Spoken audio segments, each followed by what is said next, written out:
নিস্তব্ধ আকাশ। বৰ্ণিল পুষ্পেৰে সজ্জিত বাহনখনত এতিয়া নীৰৱে শুই আছে মানুহজন।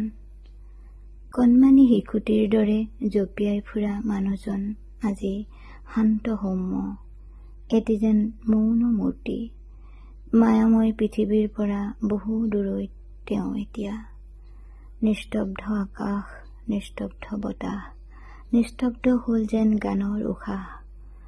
পাইনৰ পাতেৰে, জোনাকৰ আঁচলেৰে আহিনৰ চোতালত এটুপ দুটুপকৈ নিয়ৰৰ দৰে গুপুতে সৰিছে সময়ৰ অশ্ৰু। খন্তেকলৈ স্থবিৰ হৈ পৰিছে আকাশেদি উৰি যোৱা বগাকৈ বগলী জাক।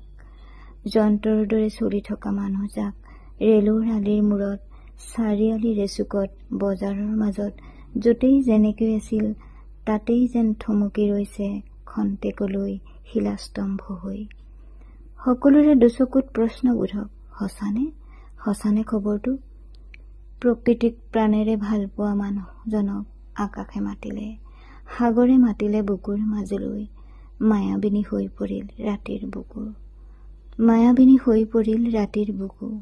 নিস্তব্ধ হ'ল আকাশ, নিস্তব্ধ হ'ল বতাহ, নিস্তব্ধ হ'ল গানৰ উশাহ, গানৰ নিশা।